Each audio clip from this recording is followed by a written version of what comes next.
Socrates once said, "I decided that it was not wisdom that enabled poets to write their poetry, but a kind of instinct or inspiration, such as you find in seers and prophets who deliver all their sublime messages without knowing in the least what they mean." I can now fully realize this quote, for the tragic events that surround our country will make prophets of us all in the end. But today I would like to recognize a truly unsung American hero, comedian, political activist, Bill Hicks. This comedian had the balls, which subsequently not one comedian today has, to tell it how it really is. How controlled, censored, and apathetic we as a nation and as individuals have all become. He was censored on the mainstream and took his thoughts and ideas to public access. We can only imagine how far his message would have gotten if he had not contracted cancer at such a young age. Here's the great Bill Hicks from a 1993 interview on public access television.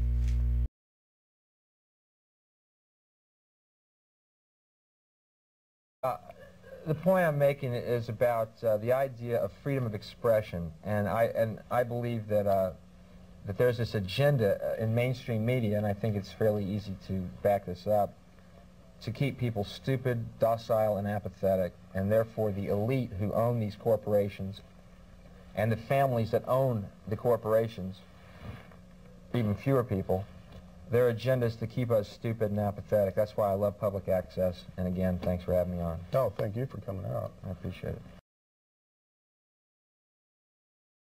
As far as the Letterman deal went, again, the material I had prepared was approved and reapproved by a segment producer. I performed the show on October 9th, Friday.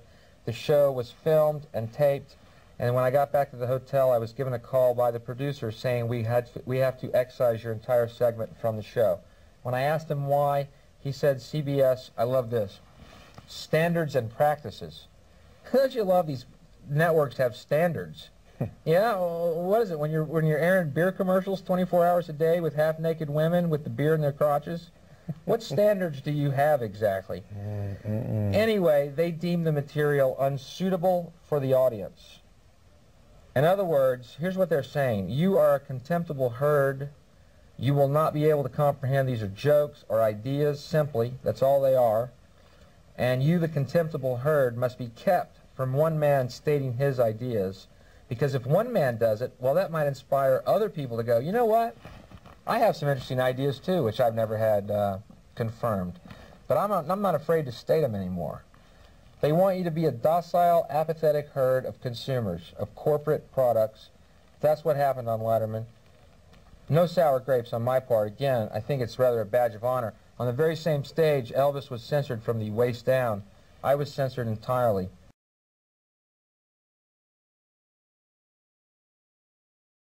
See, what they do is they kowtow to a minority that's very vocal. Reasonable people don't write letters. Reasonable people have lives.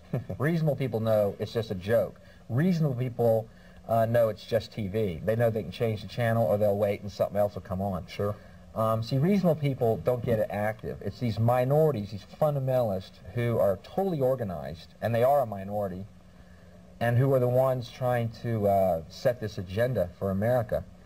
And but come to find out, Dave, you know, I guess 14 million was his price. You know what I mean? Everyone has a price, they say. Oh. The footage that's been running on Access about the Waco debacle, and I don't know how many of y'all have seen it. Apparently it runs quite often here. But what it shows, and I've seen it very clearly, and if it's an actual representation, is what you see is a Bradley tank shooting fire into the compound, which is exactly what is against the party line, which is that they shot tear gas into the compound and the Branch Davidians started the fire. Now what this implies is, A, if in fact this footage is real, and we're about to show it for you, A, the FBI, the ATF, Janet Reno, up to Clinton are liars and murderers, and if they had any honor whatsoever, they would commit harikari if they were true human beings. And B, the real implication is why no mainstream media has picked up on this footage and thought that it was news. This tells you something about America and the state of freedom that you live under. Every mainstream media news source told us that they launched tear gas in order to convince the moms and the kids to get out. This, meanwhile, as you can see, they're destroying the compound which the kids were inside of. How they knew that they weren't going to run a kid over, I don't know. Anyway, God, I wish we could take these callers, man. You want to take these callers? Yeah.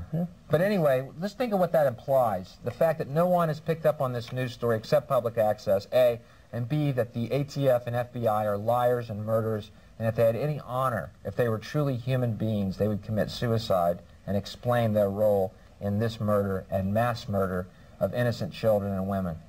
Yeah. I'm sure. Why it's not newsworthy, you tell me. You call me and tell me why that's not on the news.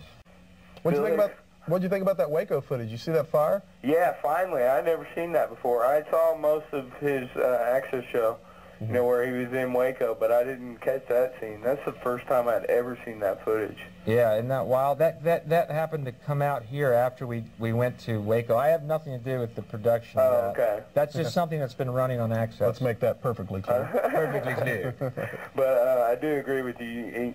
We have the right to believe what, you know, do what they tell us. That's it. That's it. You know. But that's not true. That's what they want you to think is true. The reality is, we are the fucking government. We are the fucking people. And I think there's going to be a change. We might go through hell for a couple more years because these fundamentalist Christians are fucking doing their agenda and they're very organized. But the reality is the majority of people are fucking reasonable and fucking intelligent, and we don't have a fucking voice, and fuck them. I'll be the voice, at least for my little part. But anyway, hopefully it'll get to the point where you can speak and get paid obnoxious amounts of money to speak at universities. I would love to do that, and the few universities that I played, it has been phenomenal, because I believe, I'm sorry, I have all these beliefs, but there is a huge audience of disenfranchised people who look at mainstream entertainment and pull their hair out, other than an exception of a few shows. The 90% of it is puerile scat propaganda from the corporations to make us stupid. And when I go to the colleges, the few that I played here, the reaction is really exciting. And as far as the smoking and encouraging me, I appreciate it, Satan. Thanks for calling.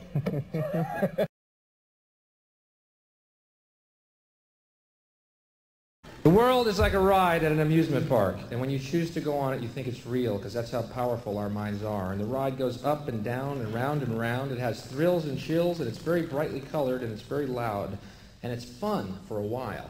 Some people have been on the ride for a long time, and they begin to question, is this real, or is this just a ride? And other people have remembered, and they come back to us, and they say, hey, don't worry, don't be afraid, ever, because this is just a ride, and we kill those people. Shut him up. We have a lot invested in this ride. Shut him up. Look at my furrows of worry. Look at my big bank account and my family. This has to be real. It's just a ride. But we always kill those good guys who try and tell us that. You ever notice that? And let the demons run amok? But it doesn't matter, because it's just a ride. And we can change it anytime we want. It's only a choice. No effort, no work, no job, no savings of money. A choice right now between fear and love. The eyes of fear want you to put bigger locks on your door, buy guns, close yourself off. The eyes of love instead see all of us as one. Here's what we can do to change the world right now to a better ride. Take all that money we spend on weapons and defense each year and instead spend it feeding, clothing, and educating the poor of the world, which it would many times over, not one human being excluded, and we can explore space together, both inner and outer, forever in peace. Thank you very much. You've been great. I hope you enjoyed it. London, you're fantastic. Thank you. Thank you very much.